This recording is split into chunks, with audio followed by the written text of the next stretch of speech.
You're listening to Dodge Movie Podcast. Your hosts are Christy and Mike Dodge, the founders of Dodge Media Productions. We produce films and podcasts, so this is a podcast about films.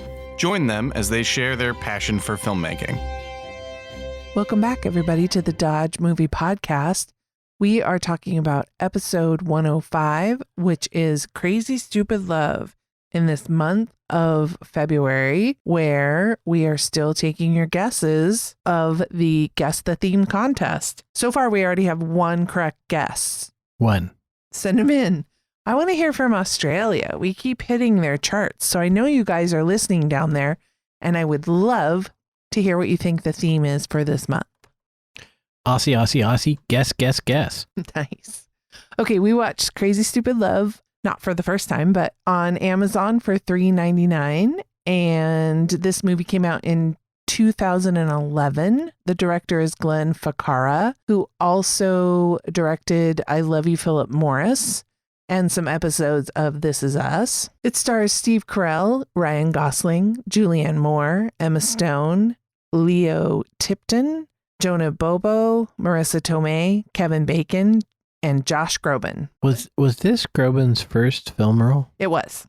Right. The DP was Andrew Dunn, who in 2009, he filmed Precious, and in 2012, he filmed Perks of Being a Wallflower and some episodes of Downton Abbey in 2022. Whoa. It makes sense that the director did some episodes of This Is Us because this is written by Dan Fogelman. The screenplay for this film was featured in the 2010 Blacklist. Isn't Fogelman's wife in this? Yes, she is one of Ryan Gosling's dates in the bar. So kids, a great way to get into the acting business is to be married to the director. This is true. The synopsis for this film is a middle-aged husband's life changes dramatically when his wife asks him for a divorce. He seeks to rediscover his manhood with the help of a newfound friend, Jacob, learning to pick up girls at a bar. The tagline is, well, there's three, I guess, or it's one separated. Let's see. This is crazy. This is stupid. Can you guess the last one? This is love. Whoa, very subtle. The filmmakers actually offered a free iPad on set to whoever came up with a title that was better than Crazy Stupid Love, because nobody, I think, really liked it, but they couldn't come up with anything better. Which is amazing. I haven't given it much thought, but I gotta feel like the screenwriter could probably come up with a decent title. Steve Carell has said that he hates the title of the film, stating that he couldn't imagine a group of college guys saying, 5 tickets to Crazy Stupid Love, please. Don't mean to disagree with Mr. Carell, but I don't think 5 college guys are going to see this film no matter what it's called. He thought it would be The Wingman. That might get him. That's a better title, but I think it could be like Naked Boobies and they still wouldn't go. This is just not a college guy film, with the exception of myself when I was college age, but I just don't think it's going to be that popular. Well, let's see if it follows suit. What is our pickup line? Oh, I'm so full. Who says that? That's Carell in the restaurant. They'd gone out on the world's least romantic date. I thought watching it again, it's very prophetic because she says, I just can't decide what I want. Yeah, it does kind of, there is some interweaving there. One of the things I did complain about, to be fair, with the cinematography is they focus a lot on shoes starting out. And it's to set up the sight gag of his New Balances, and later Ryan Gosling's character, whose name is Annoying Guy. What's his name? Cal? Cal is Steve Carell's character. Jacob is. Jacob. Yeah, Jacob then throws those very comfortable New Balances over the railing onto the crowd below. Technically probably assault, but so there's that opening shot that sets up that whole discussion. And then, of course, the son Robbie is reading the Scarlet Letter in school, and so a lot of that kind of weaves back together. But I just want to say, for the writing, that the first time I saw this film, I didn't see coming who Nana was, right? I thought they were referring to their grandma. Exactly. You mentioned the feet, and I thought it was really cute, though, and kind of, we talk about show don't tell a lot here, is other people's feet were like touching one another and being flirty. Right. And so we're panning under all the tables, and then we see their feet strictly, next to their chairs. And then, like you said, the sensible New Balance shoes. Right. So I mean, it definitely kind of told us who they were even before we tilt up to their faces. When I was in college, people tried to suggest to me wearing New Balance or the equivalent with khakis, chinos, what have you. And I even back then didn't think that look really worked. So I think it's interesting, and I mentioned this too, kind of veering a bit into costuming, that in the beginning of the film, they put him in a lot of very oversized clothing, and you could argue that that's for comfort. And then he's in the, sausage casing sweaters later in the film. So it makes some degree of sense showing that this is a character who's gotten comfortable, right? Right. I have in my notes under costuming, Mike is bothered by all of the shoes. I really am, and that's another reason I don't think 5 college guys are going to go see the film. I don't think dudes pay attention to shoes like that. I guess the universal signal for like dull guy Right. is the white tennis shoes, because I had a friend who, in our friend group, one of the ladies got a divorce, and her new beau, one of my friends, chastised, he was wearing white tennis shoes. Right. And I didn't understand why that was so egregious, but maybe this is what she was referring to. Well, that friend is very critical of clothing and shoes in particular. And I again return to, I don't think most dudes, well, let's say straight dudes to be some sort of, but don't really think of shoes as anything except functional, literally nothing but. And so I find that humorous that people are making a description. That's like me criticizing her based on her tool choice, right? It's not a thing that she thinks much about. So there's nothing to be gained there. But I thought in this particular film, that okay, I could see where they're going. It kind of, I don't know if I would have made that choice, but I see where they're going, right? I thought it was good cross-cutting, because as the parents are having their dinner and then driving home while Cal is distraught that his wife has just told him that she is leaving him for David Lindhagen, whose name was said 19 times in the course of this film. Lindhagen? No, Lindhagen. Lindhagen. And then it's crosscut with their son at home being babysat, and he has a crush on his babysitter and kind of what's going on at home. And so it sets up this kind of like tension going back and forth to the different scenes, and Steve is just so distraught and she's just rambling on, and then cut to the kids, and the boy is in his room taking care of some private business. It's a little private time. And the babysitter accidentally comes in. So it's just like this chaos on the road coming towards the chaos happening in the home. And I thought that was, made for humor. Right. And we see there's a part where a picture frame gets broken, and it's the photo of Cal. And this sets up, I guess it would be, I don't know if you would even call it a love triangle, because it's almost like a love squiggly, or, I mean, there are so many different arrows between people in this. And in fact, some that are surprising that I think early on, in those first few minutes, they really establish kind of the stakes of this. And I think it's also indicative of the relationship. I didn't catch this until the last time we watched it, that she tells him she wants a divorce in a crowded restaurant. But I've heard a lot of people do that because they don't want their partner to make a scene. Yeah, it's Weasley. Yeah. So I think that is perfect, though. It shows kind of where she's at, is that she's not able to talk about where she's at. And so she kind of pulls this manipulative trick of, hey, it's this quiet restaurant with candles. He won't make a scene, which he didn't. But then he pulls off what is perhaps one of the better stunts in Steve Carell's career, although I don't think he did it. But Cal takes the Ladybird expedient of bailing out of a moving car. Yeah, it's pretty funny. It's very classic Steve Carell, I think. And in doing research for this episode, I never got that. I mean, this movie's been out since 2011, so spoiler alert, but I feel like this is, we can talk about this. Because I have in my notes, it says Jacob is so mean to Cal, and you've always expressed how you do not like Jacob's character, not and at all. So much so that you've bled your feelings onto poor Ryan Gosling, who was just being an actor. I hate Bradley Cooper for Yes. Wedding Crashers. Yes. Ryan Gosling really has a problem because of Crazy Stupid Love. Yes.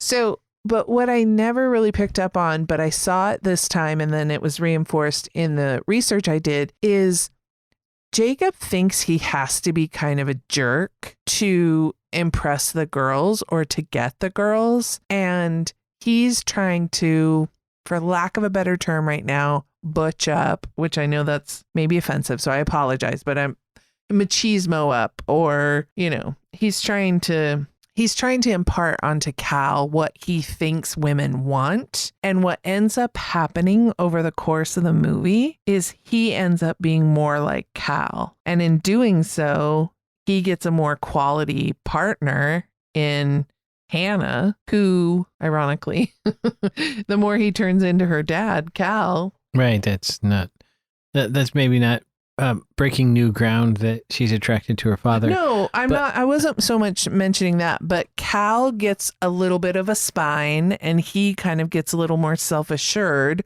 which is on the path to where Jacob was. And I'm saying Jacob softens and becomes a little bit more like Cal. So they kind of, in turning, because maybe what Julianne Moore's character, Emily, wanted was a husband with a little bit more of, like, she wanted to know that he would fight for her, that he would punch David Lindhagen. Right.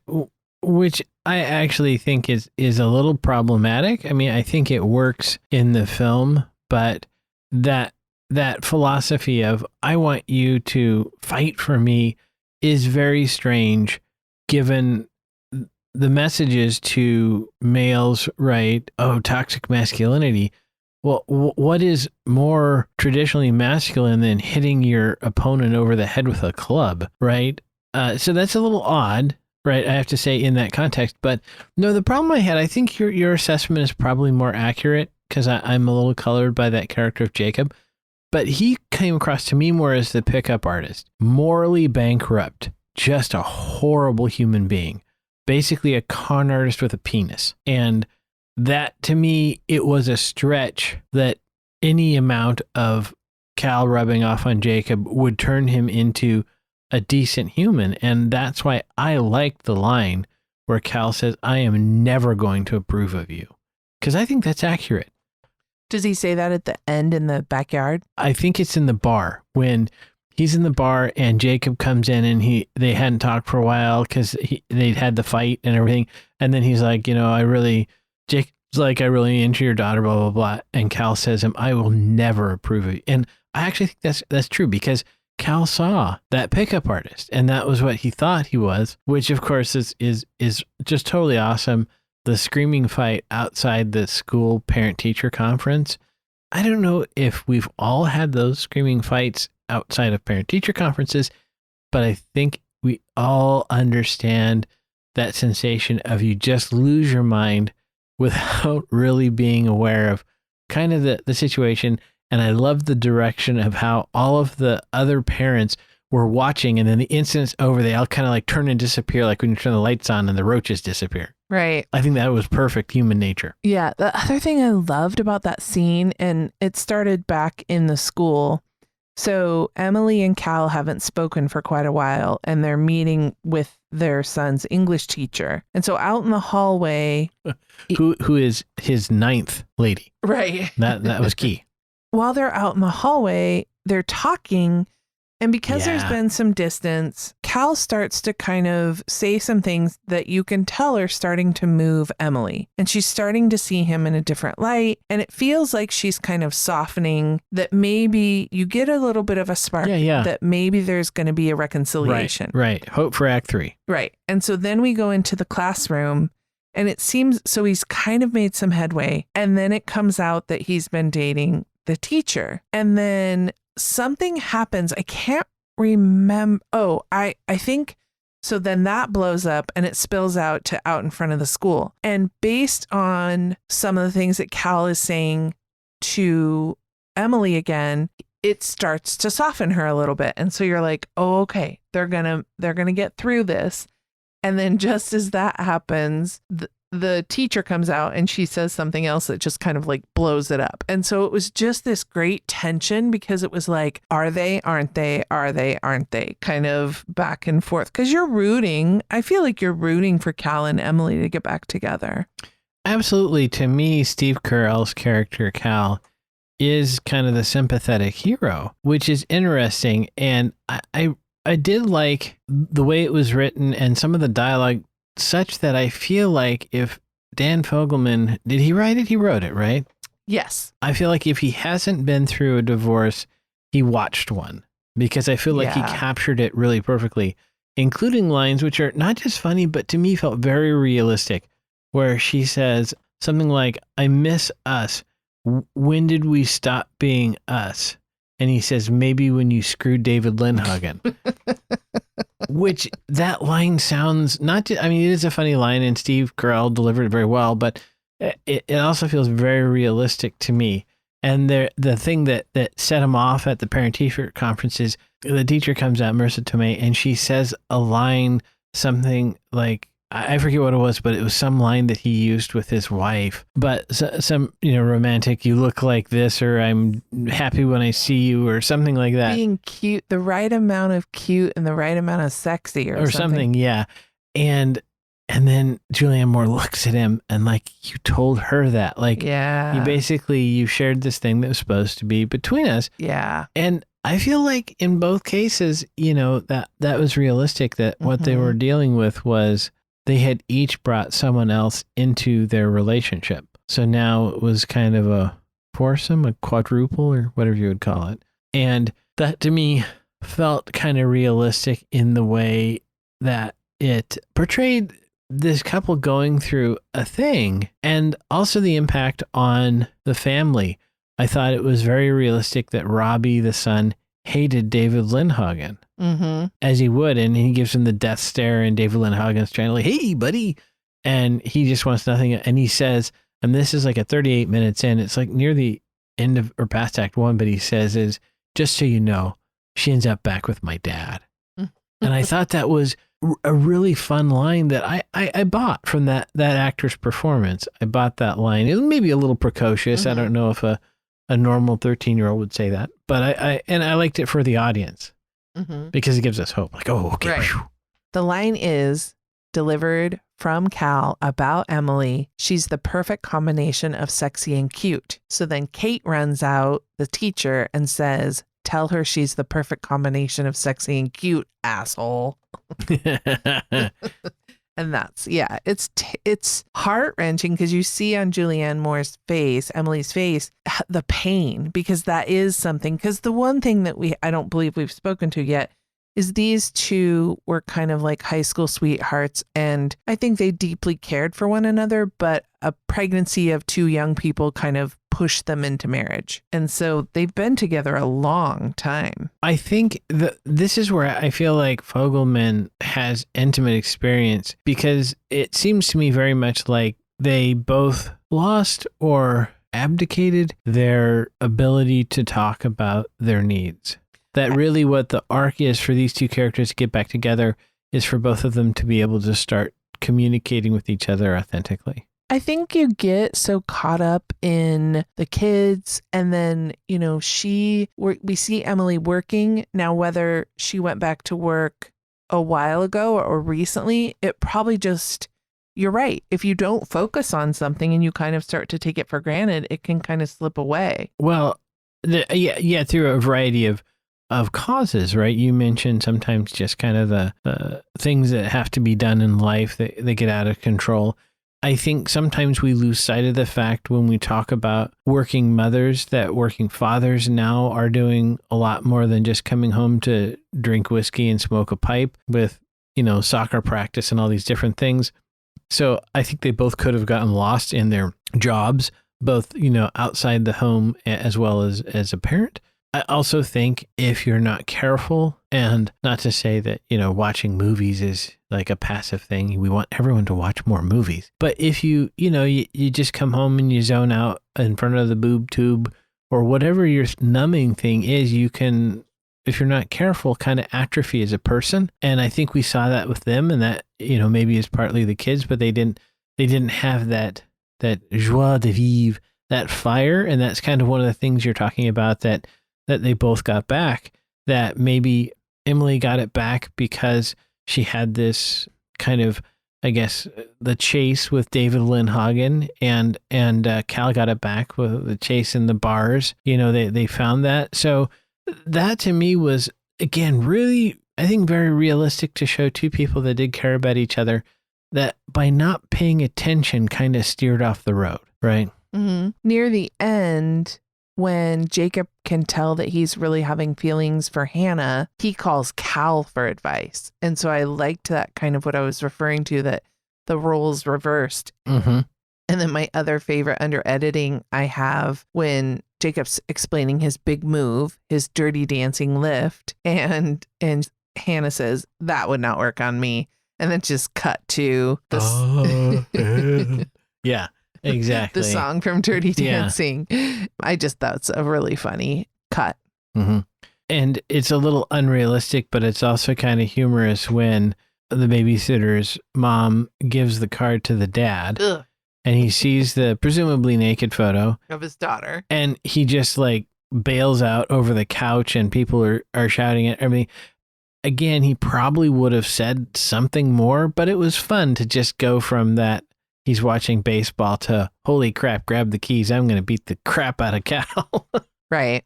The big reveal at the end in their backyard, when we kind of see everybody come together, and that's when we realize that Jacob has been dating. Well, we know Jacob's been dating Hannah, but we realize that Nana, that we've seen Cal and Emily and their kids talk about, is actually Emma Stone's character. And so it's this big, chaotic, oh my God, this is who you've been dating. And people are punching people and things are breaking and dogs are barking. Yeah, the windmill isn't going to survive. Yeah, it's a funny kind of crescendo of noise and reveal. Right. And I thought it was kind of realistic that none of them were very good at fighting. Yeah. Not even David Lindhagen. No, he wasn't. He was more of a dancer. You could see he was a little footloose. I feel like we should have a David Lindhagen count in the show notes. Right. See if we can get to 19. Maybe if we say it a couple more times, it'll show up in the tags that, you know. Yeah. What's interesting is, we've talked about this somewhat before, is in a film set in the contemporary time period, you have a choice as a filmmaker whether to tie it to specific things, right? Do you make it timely or referential, or do you have it just kind of be generic? And one of the good gags in here is very specifically referential, and I think will not work for many, many of our younger viewers because they've not seen Karate Kid 2. But in the bar, Steve Carell says, "You Miyagi'd me." And I think a lot of people know that Mr. Miyagi was the instructor in The Karate Kid. But there's a scene in The Karate Kid 2 where Pat Morita's character, Mr. Miyagi, could punch the bad guy, but instead he reaches out and honks his nose with the "I stole your nose" knuckle thing. And to me, that's a really fun thing for Jacob to do to Steve Carell, in part because Steve Carell's nose is somewhat part of his image. And also, but I don't think it's going to play well if you haven't seen Karate Kid 2. Really? Yeah, I don't think. Well, thanks to Cobra Kai. It'll just be weird. Oh, maybe so. Yeah, maybe Cobra Kai did it, resurrected it for a new generation. So was there anything else about the film that you want to bring up? Well, one thing to bring up is there is a lot of alcohol in this film. There's the Marissa Tomei character says she's sober, but the other characters drink a lot. And I do wonder if other people notice that, if that's a thing. Who goes to bars anymore? Right? It doesn't seem like it was the thing like it once was. We'd go to the bar and have a gin fizz. Well, I don't know. I mean, we're not in that kind of, I hope we're not, in that hookup culture. I mean, that is how we met people. And so when you're young, I mean, isn't that? Maybe people do. It just, relative to other films, I felt like there was a lot of drinking in this one. In that sense, it felt like an old-timey 1930s, you know. Oh, yeah, give me another. But I thought it was interesting that throughout the whole film, they had this bar as kind of a set, right? Yeah, I mentioned that between Cal's house, Jacob's house, and the bar. Those were kind of like the main sets. Right. And they had a really neat bit of montage where Steve Carell was talking to these other girls in the bar, and the camera was like panning, and as Carell would pan outside one side of the frame, he would pan in the other, and I don't know how they did that. I assume they put it on some kind of computer controlled thing so they could composite it later, but it was really kind of an interesting visual effect. Yeah, it was cool. Yeah. I did mention that in my notes it says Kate realistically never forgives Cal. Who's Kate? Kate's the teacher, Marissa Tomei. So that actually felt very accurate to me because she established through dialogue, and then later when she yelled at him, that his honesty was the appeal. And then she had a night of passion. And she also seemed like somebody who maybe has been through a lot of boyfriends. And so I think she's probably learned when they show you who they are, cut them loose. So I think that's another reason why she wouldn't. Right. I think for her, that when we hear that she's 5 years sober, the implication is that the sobriety came around a relationship, maybe a divorce or something, right? That's certainly how I read that. And yeah, she's not really at that time in her life with her history going to put up with that crap. But I thought that was good because I think the Hollywood thing would have been for her to soften, like, oh, okay, well, I get it. You really love your wife, but that's okay. No, she's going to shiv him. He needs to really watch himself. I think she even kind of gives him an evil eye or whispers to somebody in the school, like kind of she does something during the assembly. Right. Oh, she flips him off during the assembly when he's giving his little speech. Right. Again, I just like totally. I think that's accurate. Well-written character. One of the things I did notice, kind of circling back to that bar though, is I think it's realistically dark, right? Yet somehow Ryan Gosling and Steve Carell have beautiful catch lights in every shot. Okay, not important right now.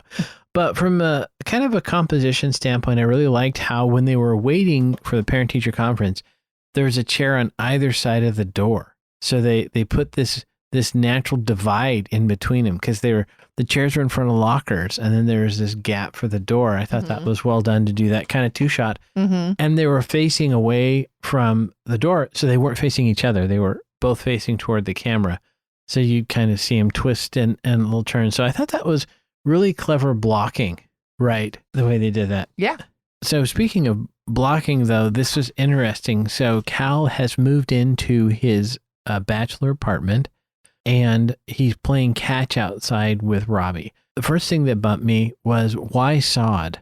There's this giant pallet of sod, and this is because when we watched it this time, I've always thought it was purposeful in all other viewings, but this time in my head, I made up the scenario that when the location scout found this apartment complex, the sod was just like there was just grass there, and they didn't really even notice it, and nobody bothered to tell them that, oh, let's not have the sod delivered that day because somebody's going to be here filming that day. Either the day before or the day after. Right. And so they delivered the sod, and they got there, and there's not enough Teamsters that could have picked up that pallet and moved it. And so they were like, screw it, we're just going to have to shoot it with this giant pallet of sod behind Steve Carell. Okay. I want to go one further. Okay. What I think would be a great scenario is they had the location scout found the apartment complex. They said, hey, we're going to have sod put in. He says, okay, could you wait a week so we can film? They shot the scene. It played horribly. And so Fogelman says, we got to do a pickup. Get Carell and the kid, and we'll go shoot it. And they show up, and now it's been torn up because they thought, oh, it's the sod. So it's a pickup, which actually would support the other thing I noticed about this is when they're playing catch, the geometry doesn't work. That if you look where... Did they break the 180? No, but if you pay attention to where Steve Carell is throwing the ball and where the kid's standing, Carell's actually throwing it to a grip. You can tell the angle just doesn't match. Yeah. And so now I, of course, in my mind go to like, well, why? Because the sod was in the way. The pallet, maybe Steve was supposed to stand right where that sod was. And because, I mean, I feel like there were one or two clipboards thrown down to the ground and people screaming obscenities over this pallet of sod. Yeah, and I bet one of the clipboards was actually frisbeed over a roof. People were mad. And so, no, that exactly makes sense. And so then they're like, okay, Steve's got to stand over here. And then he's like, okay, well, I'll throw it this way. And the DP said, no, now we can't see your face because your arm is going in front of it. And he said, well, where am I going to throw the ball? And they turn around, they're like, Bob, get over here. Oh, and even more so, I think out of the frame is 3 landscapers standing around annoyed and waiting because they were like, we're supposed to show up and install this sod. And what is all this chaos around? I'm just here to install sod.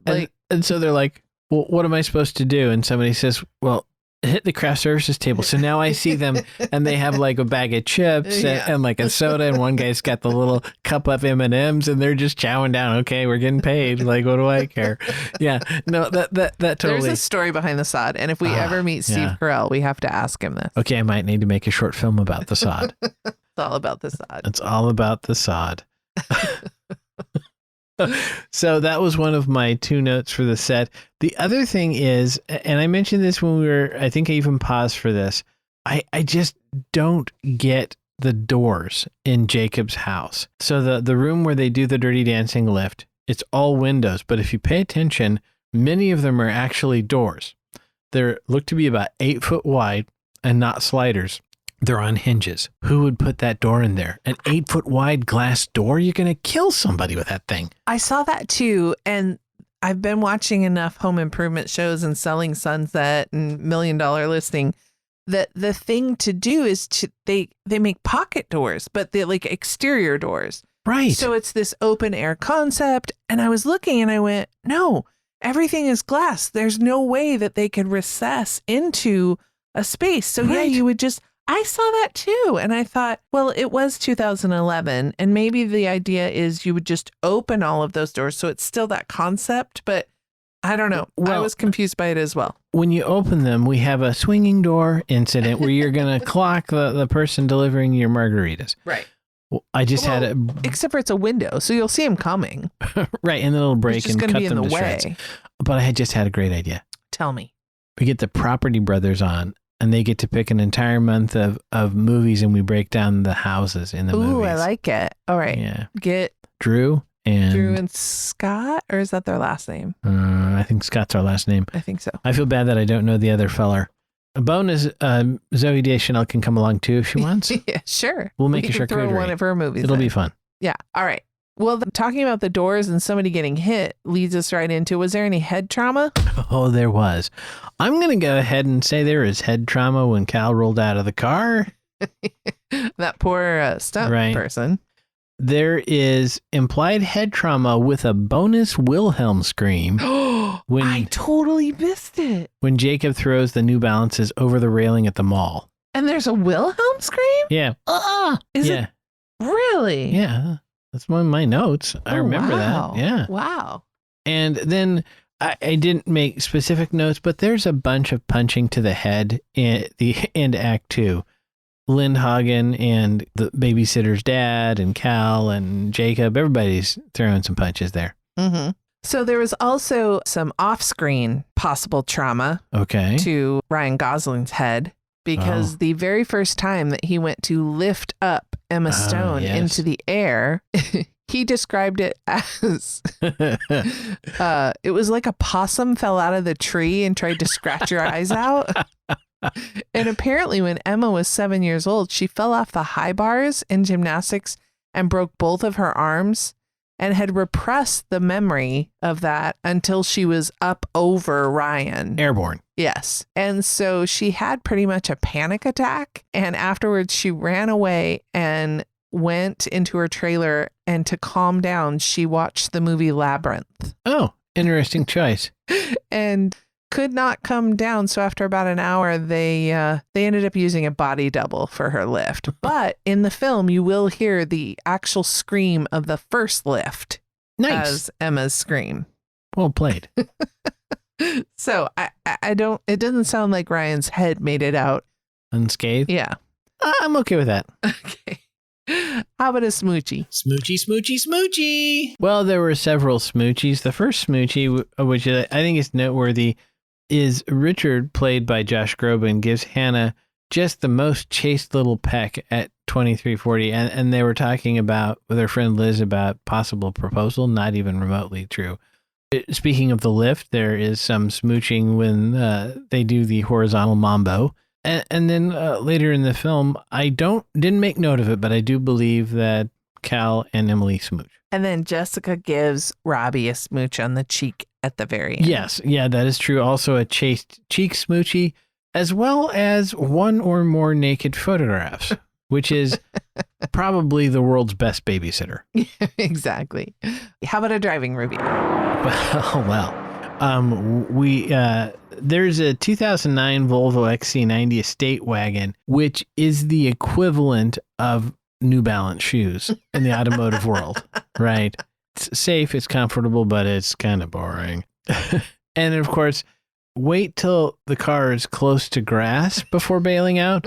Like, I recommend a right turn. As she made that corner, you'd be closer to the grass. You could maybe make a lawn. She wouldn't stop talking. That's true. But what I didn't understand, though, was Jacob redoes all of Cal's image, but he doesn't have him replace that 97 Legacy Outback. That seems that would be key to picking up the chicks. But they did make a comment about money being an issue. Oh, sure. Well, I don't know how he can afford all those clothes either. And, well, he used a credit card, but that you can't buy a car, at least a car much better than 97 Legacy Outback. Yeah. Well, and again, I may be tipping my hand because I do not believe I have had a heterosexual woman ever stop and admire my vehicle. Right. So maybe that doesn't matter. And lastly, I would say if you are going to run a red light, look both ways. Try to time it right. Oh, I feel like we should just not run a red light. Probably shouldn't. Yeah. Okay. But if you're gonna. Okay. Look both ways. Yeah. All right. There's your public service announcement. Should we go to the numbers? Let's go to the numbers. Okay. This film, like I said, that came out in 2011, had a budget of $50 million. Ooh. And it did quite well. Domestically, it made $84.3 million. And worldwide, it made $146.5 million, which is almost 3 times the initial investment. So even with marketing, that's a win. And adjusted for inflation today, the domestic take of $84 million would be like $97.5 million now. It scored 7.4 out of 10 on IMDb. Critics gave it a 79%, and audiences agreed with a 78% on Rotten Tomatoes. It runs just under 2 hours at 1 hour, 58 minutes. It's rated PG-13. It's labeled as a comedy, drama, and romance. It is put out by Carousel Productions. It was filmed in and around the LA area: Glendale, Van Nuys, Pasadena, Tarzana, Beverly Hills, Woodland Hills. Lots of hills down there. Actually, not so much, but that's why they're in every name. When they have one, they just got to put it in there. I see. And Emma won Outstanding Casting in a Big Budget Feature during the Teen Choice Awards in a comedy. So that was its big award win. Like I said, we watched this on Amazon for $3.99, or if you choose that day, you can earn some credits back and watch it for free. That just about does it, everybody, for this episode of the Dodge Movie Podcast. Remember to get your guesses in for the theme of the month. You can look at our social media for some clues. Look at the 4 films that we chose and see if you can pick out a theme. We tried to give you an easy one this month, so I expect lots of guesses so we can have some more winners. But never forget, Dodges never stop, and neither do the movies. Thanks for listening to Dodge Movie Podcast with Christy and Mike Dodge of Dodge Media Productions. To find out more about this podcast and what we do, go to dodgemediaproductions.com. Subscribe, share, leave a comment, and tell us what we should watch next. Dodges never stop, and neither do the movies.